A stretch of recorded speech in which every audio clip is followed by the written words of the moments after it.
Hello students, I am Dr. Lalita from Hari Science and Maths Academy. As we are discussing the physics chapter heat. In heat chapter we already discussed what is the difference between heat and the temperature, how the temperature is calculated, what are the ways of the transmission of heat, and in which type of matter, which type of transmission of heat is most commonly used.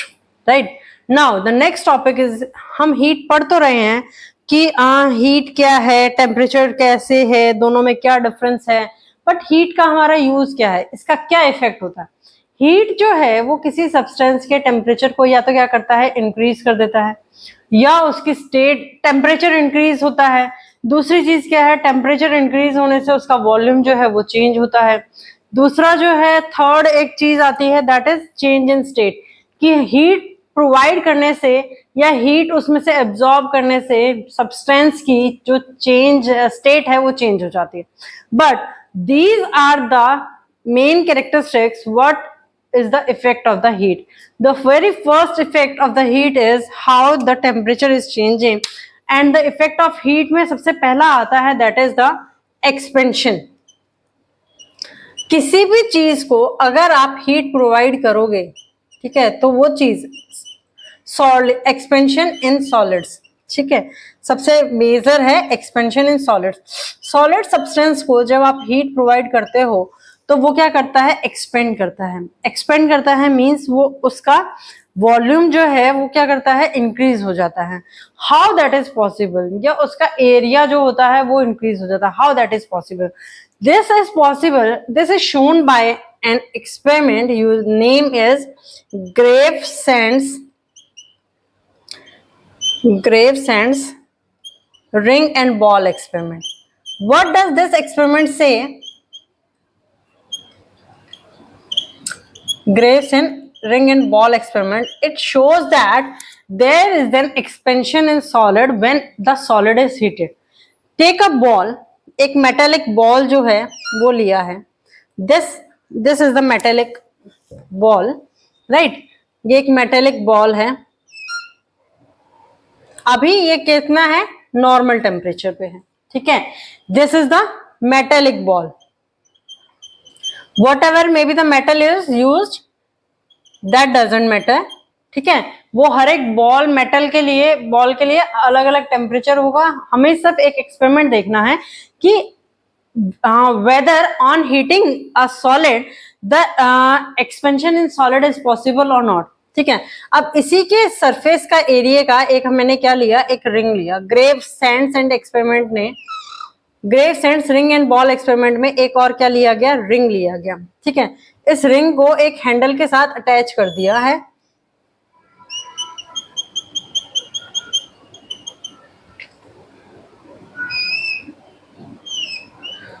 अब इसमें condition क्या है कि जो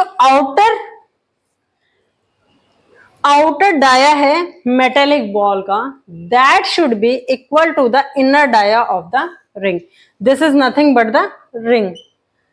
As the name of the experiment shows that Gravesand's ring and ball experiment, एक ring है एक ball है, बॉल का आउटर डाया जो है that is equal to the ring inner dia. Ring का जो इनर डाया है दैट वो जो है वो बॉल के आउटर डाया के इक्वल है एट नॉर्मल टेम्परेचर। जब नॉर्मल टेम्परेचर पे है, इट मींस जब तक कोई हीट प्रोवाइड नहीं की गई, तो ये रिंग जो है ये इस मेटेलिक बॉल में से इजीली पास हो जाती है, ठीक है। फिर उसके बाद क्या किया जाता है, after some time this ball is heated with a split lamp, heated with a lamp, ठीक है। एक लैम्प से, स्प्लिट लैम्प से इसको हीट किया गया। हीट करने से क्या होगा, this metallic ball dia is expanding. Metallic ball dia जो होगा वो क्या होगा, अब एक्सपेंड होगा। अब वो एक्सपेंड होने के बाद डाया ऐसा हो जाएगा कि that does not pass through the ring. Ring जो है वो क्या हो जाएगी, इसमें से हमारी हीट करने के बाद में अगर मैं देखूंगी तो वो रिंग जो है दैट इज यहां कहीं हमारी इस तरीके से अटक जाएगी, ठीक है। So the ball can not be pass through the ring. Ball जो है वो रिंग से पास नहीं होगी। इट शोज दैट ये जो है, दिस इज द बॉल, ठीक है, ये पास नहीं होगी। This shows that metallic ball is expanded on heating, means metallic ball जो थी वो मेरी क्या हो गई, एक्सपेंड हो गई हीट करने से। This is that the experiment grandsons ring and ball experiment shows that on heating the solid it expanded by its volume and the ring is not able to pass through the ball. ring जो है या ball is not able to pass through the ring, ball जो है वो ring से pass नहीं हो सकती। this shows that there is an expansion in solid when it is heated. similarly अब बात आती है expansion of solids की एप्लीकेशन की। हम ये सारी चीजें पढ़ क्यों रहे हैं? देखो, जब एक्सपेंशन इन सॉलिड्स का बेस्ट एग्जांपल क्या है कि जो रेलवे ट्रैक की रेल जो होती है, लाइन होती है, रेलवे लाइन जो होती है, उसमें जहां आप देखोगे तो जॉइंट्स होते हैं, उन दो जॉइंट्स के बीच में इनिशियली क्या रखा जाता है, थोड़ा सा गैप रखा जाता है। लाइक आपका रेलवे जॉइंट जो है वो क्या होता है, इस तरीके से होता है, ठीक है, ये आपका एक रेलवे ट्रैक है और ये दूसरा रेलवे ट्रैक का जॉइंट है। यहाँ जॉइंट के बीच में गैप रखा जाता है। Why this gap is put? This gap is put initially because this is also the metal. ये जो रेलवे लाइन है this is made up of a metal, ये एक मेटल की बनी है। मेटल जो होता है that is a solid one, ये सॉलिड मेटल की बनी है। और ऑन हीटिंग अब इसमें हीट कैसे होगी? हीट जो सनलाइट से जो होती है हमारे पास, वो भी क्या होती है, हीट जो है टेम्परेचर उससे इंक्रीज होता है। टेम्परेचर इंक्रीज होगा तो after some time this metal is expanding, ये मेटल जो है वो क्या होगा, एक्सपेंड होगा। इसीलिए कभी भी जो पुरानी रेलवे लाइन होगी उसमें आप देखोगे उसमें जॉइंट जो है वो आपको ओपन दिखाई नहीं देता। This is because of that कि मेटल जो है वो एक्सपेंड करता है, या कोई भी सॉलिड सब्सटेंस जो होता है वो हमारा एक्सपेंड करता है on heating. And in this railway line case that heat is provided by the sunlight, ठीक है, ये हीट जो है ये प्रोवाइड की जाती है सनलाइट के द्वारा। सिमिलरली सेम केस जो है वो वाटर के अंदर भी है हमारे पास और गैस के अंदर भी है। बट अगर किसी जैसे वाटर के सी वाटर है, सी वाटर में भी हमारा क्या होता है, सनलाइट से वो वाटर हीट अप होता है। वाटर हीट अप होगा तो उससे क्या होगा, ऑक्सीजन उसके अंदर डेफिशिएंसी होगी। अगर टेम्परेचर जो है वो बहुत ज्यादा हो जाए तो वो ऑक्सीजन डेफिशिएंसी वहां क्या हो जाएगी, ज्यादा हो जाएगी। ऑक्सीजन डेफिशिएंसी ज्यादा होने की वजह से जो एक्वेटिक प्लांट एंड एनिमल्स हैं, जो पानी के अंदर पौधे और जानवर रहते हैं, वो क्या कर पाएंगे, हमारे वो सरवाइव नहीं कर पाएंगे।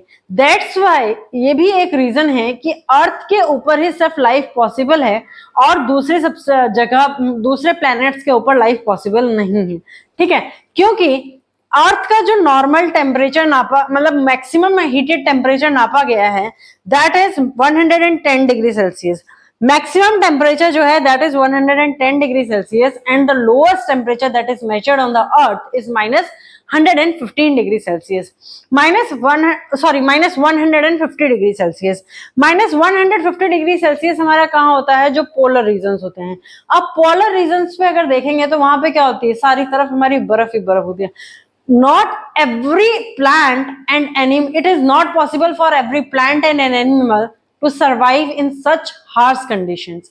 ऐसी harsh condition में means इतने ज्यादा मैक्सिमम टेम्परेचर पर और इतने कम मिनिमम टेम्परेचर के ऊपर हर एक पौधे के लिए और जानवर के लिए इट इज नॉट पॉसिबल कि वो वहां पर सरवाइव कर पाए। इसीलिए जो हमारे पोलर रीजन के जो एनिमल्स होते हैं they are adapted to those conditions, वो क्या है, उस कंडीशंस के लिए अडेप्ट हो चुके हैं।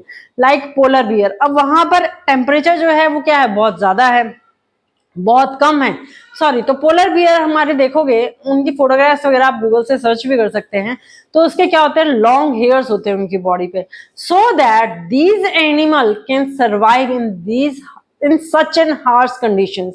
अब सन के पास जो है सबसे पास में प्लैनेट जो है दैट इज मरकरी।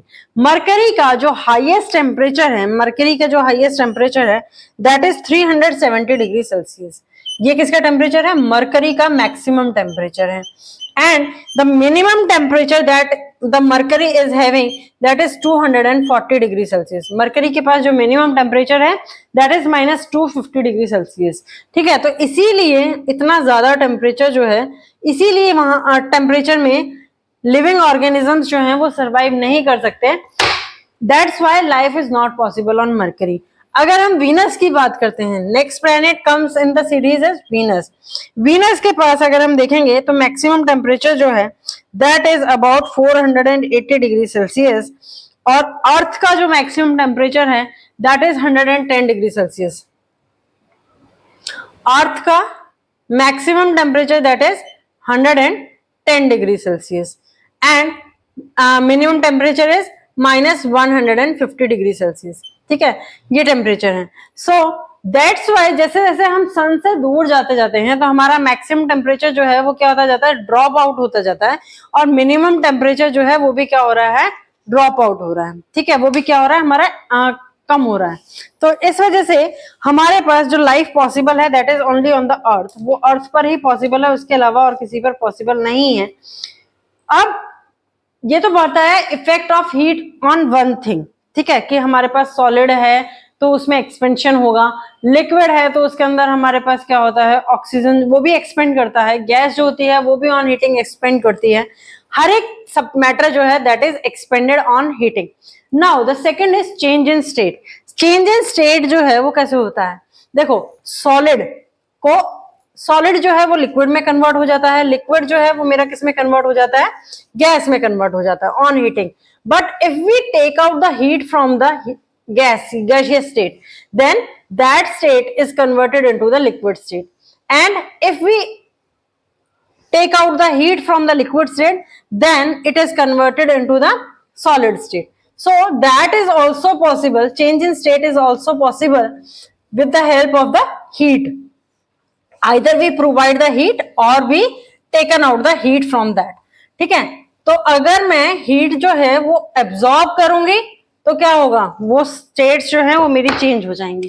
जैसे कि सॉलिड स्टेट है, फर्स्ट सॉलिड है, सॉलिड को अगर हीट एब्जॉर्ब करवाया, हीट एब्जॉर्ब किया सॉलिड ने, तो क्या होगा, that is converted into liquid state. वो किस में कन्वर्ट होगा, लिक्विड स्टेट में कन्वर्ट होगा। लिक्विड स्टेट को अगर हीट एब्जॉर्ब मतलब मींस हीट प्रोवाइड करेंगे, सेम चीज है, हीट एब्जॉर्ब, तो वो किस में कन्वर्ट हो जाएगा, हमारे पास गैसियस स्टेट में कन्वर्ट हो जाएगा। एग्जाम्पल लेते हैं वाटर का। ठीक है, that is the most common example. Ice है, ठीक है, आइस का टेम्परेचर कितना होता है, दैट इज 0 डिग्री सेल्सियस। ठीक है, उसको आपने हीट प्रोवाइड करी, हीट कैसे प्रोवाइड करोगे, सराउंडिंग से प्रोवाइड करोगे। आइस को निकाल के फ्रीजर में से आप बाहर रख दो तो सराउंडिंग जो है वो ऑटोमेटिकली, हमने ये पढ़ा था, हीट जो है वो always transfer from the highest body which is having the high temperature to the cold temperature या कोल्ड रीजन। तो सराउंडिंग का टेम्परेचर जो है वो क्या है, आपके पास ज्यादा है, तो सराउंडिंग से वो हीट जो क्या है वो एब्जॉर्ब करेगा। सो आइस मेल्ट होकर के आपकी क्या बन जाएगी, लिक्विड स्टेट में वाटर बन जाएगी।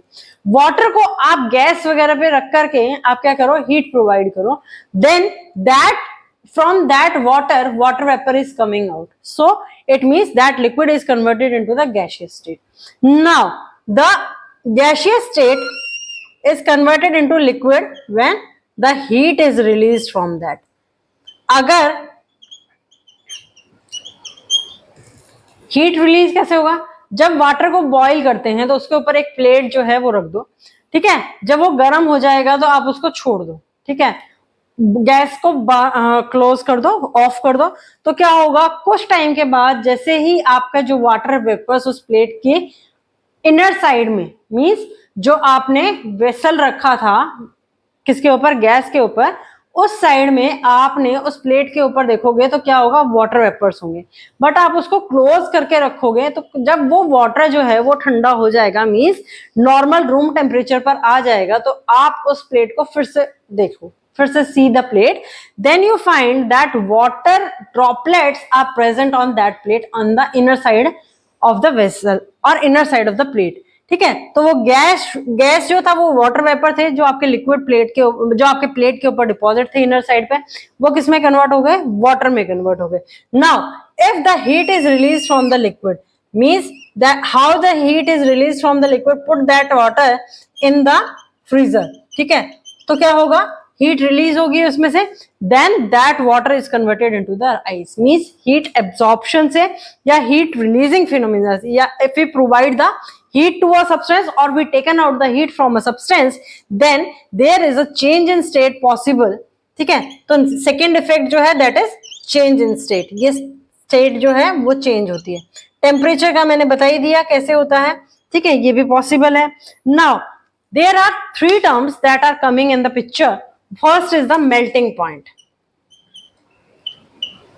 Melting point. Second one is the boiling point, and the third one is the freezing point. ठीक है, these three terms come in the picture. Now these three terms, melting point, boiling point and freezing point. On seeing that, what is the melting point? First is the melting point. Melting point is the constant temperature of a substance, constant temperature at which a solid substance changes into a liquid. ठीक है, solid substance जो है वो liquid में starts to change into the liquid. That is known as the melting point. ठीक है, solid substance जो है वो आपका किसमें चेंज हो जाए, liquid में चेंज हो जाए. That constant temperature is known as the melting point of the temperature, melting point of a substance. Now what is the boiling point? The boiling point, the constant temperature at which the liquid starts to boil, starts to boil is known as the boiling point. Now what is the freezing point? Freezing point is the point, yeah, the constant temperature at which the liquid starts to freeze, or if we taken out the constant temperature at which when heat is taken out and the liquid starts to freeze, liquid starts to convert into a solid. ठीक है, that substance, that point is known as the freezing point. but एक substance के लिए melting point and freezing point ये दोनों क्या होते हैं, सेम होते हैं. अब इसका एक एग्जांपल लेते हैं. एक बीकर या एक गिलास लो. गिलास के अंदर क्या किया, ये गिलास लिया, इस गिलास के अंदर क्या डाला है, आइस के क्यूब्स डाले हैं. ठीक है, बहुत सारे आइस के क्यूब्स हैं. ये आपने क्या किया, इसके अंदर एक थर्मामीटर जो है वो डाल दिया. अब ये जो आइस क्यूब्स हैं ये क्या करेंगे, आपके हीट लेना स्टार्ट करेंगे फ्रॉम द, ठीक है, फ्रॉम द सराउंडिंग्स. ये क्या है, आपके पास एक थर्मामीटर है. This is nothing but a thermometer. Initially when you put the thermometer and the glass is having the ice, तो उस केस में ये थर्मामीटर जो है that shows the reading is 0 degree Celsius. वो रीडिंग कितनी शो करेगा, 0 डिग्री सेल्सियस करेगा. बट जैसे जैसे सराउंडिंग से ये थर्मामीटर क्या करेगा, हीट आइस जो है वो क्या लेंगे, हीट लेंगी. तो ये थर्मामीटर स्टिल जो है ये वो आइस जो है वो कन्वर्ट होनी स्टार्ट हो जाएगी किसके अंदर, वाटर के अंदर. बट थर्मामीटर जो है वो क्या करेगा, स्टिल 0 रीडिंग शो करेगा. Why? Because the whole ice is not converted into water. सारी की सारी आइस जो है वो वाटर के अंदर कन्वर्ट नहीं हुई. As the all the ice is converted into the water, जैसे ही सारी आइस जो है वो वाटर के अंदर कन्वर्ट हो जाएगी, then the thermometer shows the reading above 0 degree Celsius. And when we provide the heat to this water, जब हम इस वाटर को हीट प्रोवाइड करेंगे either by using the lamp or using your gas stove or any induction top, anything, then this water starts boiling and this water is starting converted into the water vapor. At that particular time this thermometer shows the reading of 100 degree Celsius. Thermometer जो है वो हमारी क्या reading show करेगा, जब ये ice की जगह हमारे पास क्या हो जाएगा, वाटर बॉईल होना स्टार्ट हो जाएगा. तो उस पर्टिकुलर केस में हमारे पास जो रीडिंग आएगी थर्मामीटर में, that comes out to be 100 degree Celsius. अब क्या है, जब हम इसको प्लॉट करते हैं, एक्स एक्सिस पे हम लेते हैं क्या, टाइम. ठीक है, वाई एक्सिस पे मैंने लिया टेम्परेचर. टेम्परेचर की रीडिंग्स मेरे पास दो ही हैं, one is 100 degree Celsius and another one is a 0 degree Celsius. Initially when you put the ice, then this shows the reading is 0 degree Celsius. When after time you are providing the heat, then the thermometer shows the reading 100 degree Celsius. In between that, this is rising linearly. ये जो है जैसे जैसे आप heat provide करते जाएंगे तो ये क्या होगा, जैसे वाटर जो है मेरे पास, आइस जो है वो मेल्ट होकर के वाटर में कन्वर्ट हो गया, तो ये स्टार्टिंग का टेम्परेचर जो है वो इंक्रीज करेगा. That comes up to the level of the surrounding temperature. But after the surrounding temperature, when you provide the heat, this temperature starts rising and it comes to 100 degrees Celsius when the water starts boiling. This type का graph जो है वो आपका octane जो है वो होता है. अब इसमें जो आता है वो आपके दो चीजें और आती हैं. One is the condensation point. एक कंडेंसेशन पॉइंट. कंडेंसेशन क्या होता है? When condensation point. कंडेंसेशन, सबसे पहले तो हम कंडेंसेशन प्रोसेस को समझते हैं. कंडेंसेशन प्रोसेस क्या होता है? जब किसी गैसियस मैटर को हम कन्वर्ट करते हैं लिक्विड के अंदर, या किसी गैसियस मैटर को जब कोई सब्सटेंस है वो गैसियस स्टेट से जब लिक्विड स्टेट में कन्वर्ट होता है, then that process is known as a condensation. ठीक है, उस प्रोसेस को क्या कहा जाता है? कंडेंसेशन कहा जाता है. And that constant temperature at which the substance condenses, और वो कांस्टेंट टेम्परेचर जिसके ऊपर सब्सटेंस जो है वो कंडेंस हो जाए, that is known as the condensation point. उसको क्या कहा जाता है? कंडेंसेशन पॉइंट कहा जाता है. Similarly one more term is there, that is sublimation. Sublimation क्या होता है? When the substance, solid substance is directly converted into the gaseous state, then that process is known as the sublimation. उस process को क्या कहा जाता है? sublimation कहा जाता है. अब sublimation में क्या था? जो सॉलिड सब्सटेंस था वो कन्वर्ट हुआ किसके अंदर? गैसियस के अंदर. ठीक है, कि सॉलिड जो है वो किसके अंदर कन्वर्ट हुआ? गैस के अंदर कन्वर्ट हुआ. And the solid substance is known as, जो सॉलिड सब्सटेंस है उसको क्या कहते हैं? सब्लिमेट. क्या कहते हैं? Sublimate. And the gas is known as the sublime, और जो गैस उससे फॉर्म हुई that is known as the sublime. उसको क्या कहा जाता है? सबलाइम कहा जाता है. This is the change in the state. But for every substance there is different melting point, different boiling point. The term melting point and freezing point for any substance is same. ठीक है, ये melting point और freezing point जो है ये लगभग almost in all of the substance they are same, but so there is a difference in melting point and boiling point. melting point और boiling point में हर एक substance का जो है वो melting और boiling point अलग अलग होता है. जैसे कि water है, water का melting point जो है that is 0 degree Celsius, boiling point जो है that is 100 degree Celsius. If we talk about the iron, अगर हम iron की बात करते हैं तो iron का जो melting point है that is 1535 डिग्री सेल्सियस. तो आयरन का मेल्टिंग पॉइंट कितना है? 1535. And if you talk about the boiling point of iron then that is 2750 degree Celsius. तो वो उसका मेल्टिंग पॉइंट जो होता है that is 2750 degree Celsius. Now different substance is having different melting and boiling point. Water का अगर हम melting point देखें तो दैट इज 0 डिग्री सेल्सियस, और बॉइलिंग पॉइंट देखते हैं तो वो आता है 100 degree Celsius. Similarly if you talk about the iron, iron की अगर बात करते हैं तो आयरन का मेल्टिंग पॉइंट है 1535 डिग्री सेल्सियस, और अगर उसका बॉइलिंग पॉइंट की बात करते हैं तो वो है 2750 डिग्री सेल्सियस. इसी तरीके से हर एक सब्सटेंस का अगर मैं देखूंगी, लाइक एल्यूमिनियम देखूं, गोल्ड देखूं, या कोई और सब्सटेंस कॉपर देखो, तो हर एक का मेल्टिंग और बॉइलिंग पॉइंट जो होता है वो क्या होता है? डिफरेंट होता है. अब बात आती है हमारे पास कि डिफरेंट सब्सटेंस जो है वो मेरा एब्जॉर्ब करता है different amount of heat at the same temperature. ठीक है, सबसे पहले हम क्या करते हैं, एग्जाम्पल आप घर पे भी परफॉर्म कर सकते हैं. एक बीकर लो. ठीक है, topic is absorption of heat,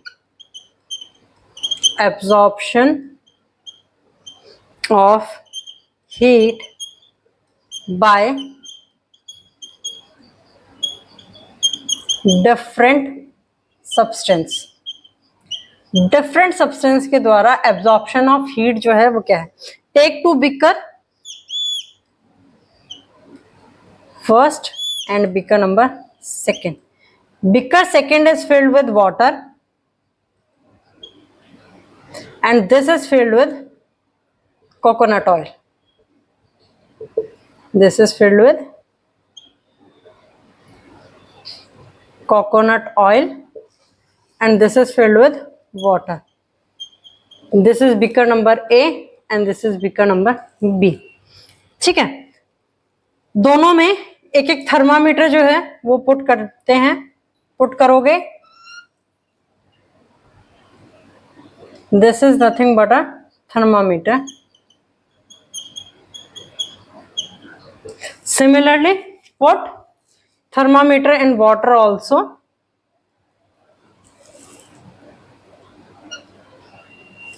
ठीक है, वाटर के अंदर भी थर्मामीटर पुट किया. अब इसको जो है, इसको हमने हीट प्रोवाइड करना, हीट के लिए एक नोजल दिया है और that is providing heat to this. Similarly, same spirit lamp, same kind of spirit lamp is used to provide the heat to the water also. ठीक है, ये क्या है हमारे पास? Spirit lamp. स्प्रिट लैम्प और burner you can say, Bunsen burner you can say, anything. ठीक है, but for providing the heat same type of lamp और same type of burner is used. And for a particular same time you have to provide this heat to both the beaker. दोनों beaker को same time के लिए आपको क्या provide करना है? Heat provide करनी है. तो टेम्परेचर जो नोट डाउन करोगे वो थर्मामीटर ए, जो बीकर ए जो है उसका टेम्परेचर ज्यादा आएगा as comparison to beaker B. Beaker B के कंपैरिजन में बीकर ए का जो टेम्परेचर है दैट इज मोर. ठीक है, वो ज्यादा होगा. क्यों? क्योंकि वो इसलिए ज्यादा होगा क्योंकि कोकोनट ऑयल जो है वो हमारा क्या करता है, ज्यादा हीट जो है, हीट सप्लाई जो सब्सटेंस को हुई है उसकी वजह से उसका टेम्परेचर जल्दी राइज अप होता है. अब इससे हमारे पास ये कंक्लूजन निकला कि डिफरेंट सब्सटेंसेस को जब आप हीट प्रोवाइड करते हो, same amount of heat provide करोगे तो उनका क्या है, एब्जॉर्प्शन जो है दैट इज डिफरेंट. अगर इन दोनों का टेम्परेचर सेम चाहिए, दोनों का टेम्परेचर सेम करने के लिए आपको क्या करना पड़ेगा? डिफरेंट अमाउंट ऑफ टाइम आपको हीट प्रोवाइड करनी पड़ेगी. ठीक है, सपोज करो कि कोकोनट ऑयल का जो टेम्परेचर राइज हुआ that is by x degree. ठीक है, वो x डिग्री से राइज हो गया, मींस x डिग्री सेल्सियस उसका टेम्परेचर था. बट जो B बीकर वाटर था उसका टेम्परेचर जो था वो था y degree Celsius and y is less than x. y जो है वो क्या था? x से लेस था. if we provide heat for 1 minute, हमने 1 मिनट तक हीट प्रोवाइड करी. if y is equal to x, अगर y जो है वो x के इक्वल होगा तो ये टाइम जो है दैट शुड बी, जो x को हमने y को जो हमने हीट प्रोवाइड करने के लिए जो टाइम लिया है, y का टेम्परेचर जो है that should be equal to x. वो कब x के इक्वल होगा? जब आप इस बीकर b को ज्यादा टाइम तक क्या प्रोवाइड करोगे? हीट प्रोवाइड करोगे, तब टेम्परेचर जो है वो आपका क्या आएगा? बराबर आएगा. अब इस केस में the heat required to raise the temperature of a certain mass of a substance by 1 degree Celsius is known as the heat capacity of the substance. Heat capacity कहलाती है वो कि एक सब्सटेंस को, एक सब्सटेंस को के टेम्परेचर को अगर आप सेम मास है, ठीक है, या फिर एक सब्सटेंस है उसके मास के टेम्परेचर को 1 डिग्री सेल्सियस तक राइज करने के लिए जो हीट प्रोवाइड की जाती है that is known as the heat capacity of that substance. अब ये हीट कैपेसिटी जो होती है वो हर एक सब्सटेंस की अलग अलग होती है, इसीलिए एक टर्म यूज की जाती है that is known as the specific heat. Specific heat. Specific heat is nothing but the quantity of the heat required to raise the temperature of a unit mass. Unit mass है, ठीक है, उसके temperature, किसी substance का unit mass है और उस unit mass के टेम्परेचर को 1 डिग्री सेल्सियस तक राइज होने में कितनी हीट जो है दैट इज प्रोवाइडेड, कितनी हीट जो है वो रिक्वायर्ड है that is known as the specific heat. वो क्या कहलाती है? स्पेसिफिक हीट कहलाती है. अ स्पेसिफिक हीट जो है दैट इज डिपेंडिंग अपॉन हमारे तीन चीजों के ऊपर डिपेंड करती है। First is the mass of the substance, ठीक है। स्पेसिफिक हीट जो है, that specific heat of the substance is denoted by S. Specific heat को हम किससे डिनोट करते हैं? एस से डिनोट करते हैं। एंड जो हीट जो होती है, that is factors affecting the heat. Heat जो है, हीट को डिनोट किया जाता है क्यू से। क्यू क्या है? हीट है। That is depending upon the mass of the substance. M is nothing but the mass of the substance. And second is the S, that is specific heat of the substance. And third one is the change in temperature of the substance. ठीक है, तो Q जो है वो हमारा तीन factors पे depend करता है। First is the mass, second is the specific heat, and this is different for different substances. And delta T is the change in temperature. This is the change in temperature. ठीक है, तो ये क्या होती है? अब हीट की तो हमने बात कर ली। हीट की यूनिट जो होती है दैट इज कैलोरी। वो क्या होती है? कैलोरी। सबसे ज्यादा स्पेसिफिक हीट जो है वो किसकी होती है? वाटर की होती है, ठीक है। स्पेसिफिक हीट क्या था? 1 ग्राम ऑफ मास को 1 degree change in temperature, 1 degree Celsius change in temperature के लिए जो हीट रिक्वायर्ड है that is known as the specific heat. Specific heat सबसे ज्यादा हमारे पास किसकी है? वाटर की है। So water is used as the coolant. Water जो है उसको हम यूज करते हैं as a coolant in many of the appliances. में बहुत सारे अप्लायंसेस में वाटर को एज अ कूलेंट यूज किया जाता है इसी वजह से। अब हीट की जो यूनिट थी दैट इज कैलोरी। वो कितनी थी? कैलोरी थी। अब अगर हीट जो है वो ज्यादा रिक्वायर्ड है, then instead of measuring it in calories, it is measured in kilo calories, KCAL। 1 kilo calorie is equal to 1000 of calorie. 1000 of calorie, और you can write 1000 calo in short form of calorie, it is written as CAL। 1 kilo calories is equal to 1000 of calories. But nowadays, आज के days में हम क्या करते हैं? Heat को major करते हैं SI यूनिट के अंदर। SI यूनिट में अगर हम हीट की यूनिट देखें तो that is SI unit of heat is joule. That is also joule.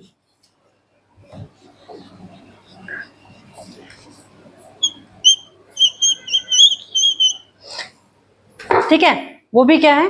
Joule है। अब 1 calorie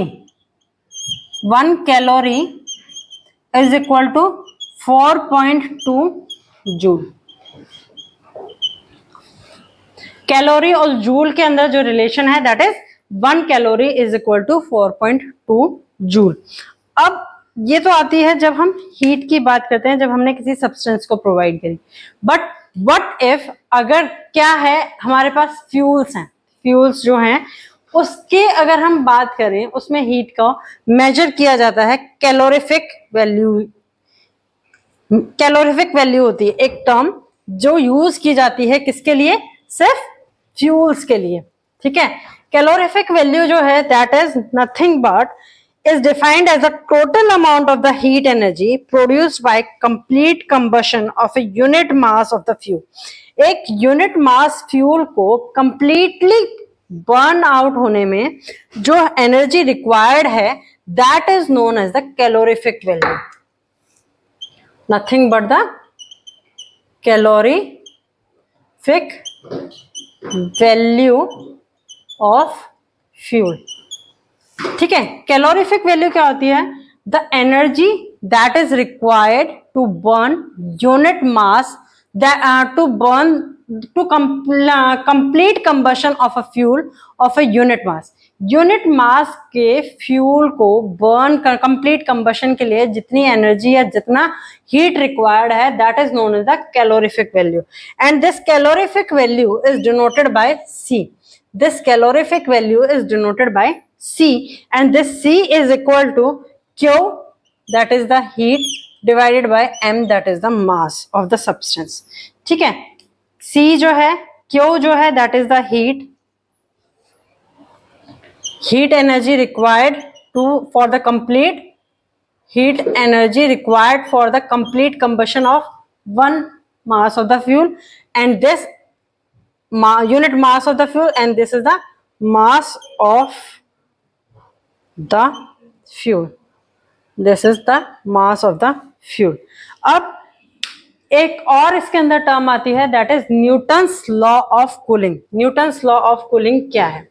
Newton's law of cooling जो है, that it states that the rate at which an object is cooling down, object cools, is depending upon the difference in the temperature of the object and its surrounding. Newton's law of cooling क्या कहता है? It states that the rate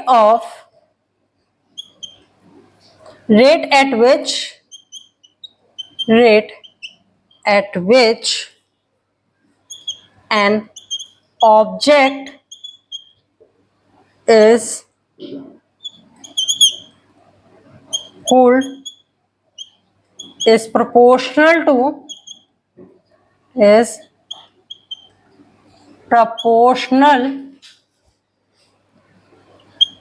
to the difference in temperature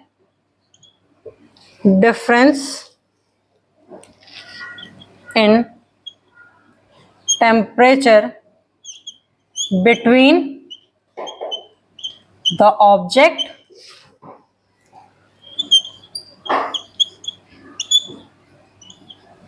and the object surroundings. Objects surrounding. This is the Newton's law of cooling. ठीक है, surroundings. Newton's law of cooling क्या कहता है कि एक ऑब्जेक्ट जो है वो किस स्पीड से जो है वो कूल डाउन हो रहा है, that depends on the difference in temperature. Difference in temperature किसका? उस ऑब्जेक्ट जो वो कूल डाउन हो रहा है एंड इट सराउंडिंग, उसके आसपास का जो टेम्परेचर है, सराउंडिंग का जो टेम्परेचर है, उसके डिफरेंस के ऊपर डिपेंड करता है. ठीक है, this is all about the chapter heat. Now the chapter heat is completed. If you're facing any difficulty in solving the numerical of this, so please comment in the comment box with your queries. Please like, share and subscribe the channel for the video notification. Thank you for today.